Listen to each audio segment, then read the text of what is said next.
Hi guys, అందరు ఎలా ఉన్నారు? ఇప్పుడు విజయ్ దేవరకొండ మూవీకి వెళ్తున్నాము, కింగ్డమ్. సో మా ఇంటి దగ్గర నుంచి అది 10 minutes.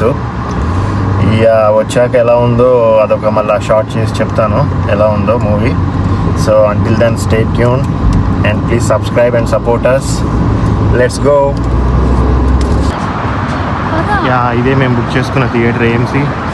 ఇది ప్రీమియర్ షో కాబట్టి టికెట్ ప్రైస్ కొద్దిగా ఎక్స్పెన్సివే. $50 పడింది మా ఇద్దరికి.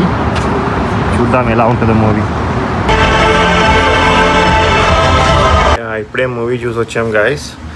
ఫస్ట్ ఆఫ్ ఆల్ ఎవరైనా విజయ్ దేవరకొండ ఫ్యాన్స్ కానీ ఈ వీడియో చూస్తే ఫీల్ అవ్వద్దు. So sorry for that. Movie అయితే అస్సలు బాగాలేదు గాయస్. మొత్తం routine format and routine content. అసలు సింక్ ఉండదు సినిమాలో. మనకి చూపించినట్టుగా ట్రైలర్లో చూపించినట్టుగా ఉండదు. మన జూనియర్ ఎన్టీఆర్ గారు వాయిస్ ఓవర్ ఉండదు. అండ్ హీరో హీరోయిన్ మధ్య సాంగు ఉండదు. ఒక టూ సాడ్ సాంగ్స్ ఉంటాయి దానికి తగ్గట్టుగా, అంతే. సో మూవీ మటుకు డిసప్పాయింటెడ్ అనే చెప్పాలి. సో దానికోసం మేము $25 ఖర్చు పెట్టి వెళ్ళాము. అసలు దానికి అసలు వర్తే కాదు.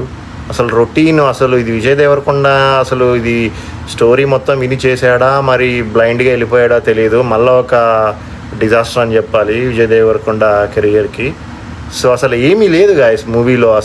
అసలు మధ్యలో అయితే చాలా మంది వెళ్ళిపోయారు. సో అసలు బోర్ కొట్టి అంత బోరింగ్ ఉంది, రొటీన్ ఫార్మాటు. అసలు ఆ హీరోయిన్ ఎందుకు తీసుకున్నారో అర్థం కాదు. అసలు హీరోయిన్ది అసలు ఏముందో అసలు ఏమీ లేదు అక్కడ హీరోయిన్ది అయితే. సో ఇంకా అట్లా వెళ్తూ ఉంటుంది మూవీ. బోరింగ్, ల్యాగ్, అసలు అదేంది అసలు ఇంట్రెస్టింగ్ పాయింట్స్ అనేదే ఉండదు. అండ్ ఇంకోటి ట్విస్ట్లు ఏమి ఉండవు. అసలు కామెడీ లేదు. ఇది ఒక డబ్బా మూవీ. సో ఇది ఒక డిజాస్టర్ అనే చెప్పాలి విజయ్ దేవరకొండకి.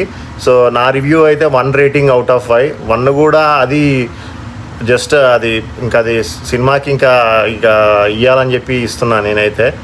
సో ఇది మటుకు ఒక డిజాస్టరే. సో వెరీ డిసప్పాయింటెడ్ మేమైతే.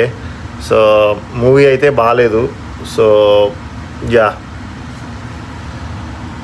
please subscribe to more videos, more informative videos guys. Stay tuned and please subscribe and support us, and thank you.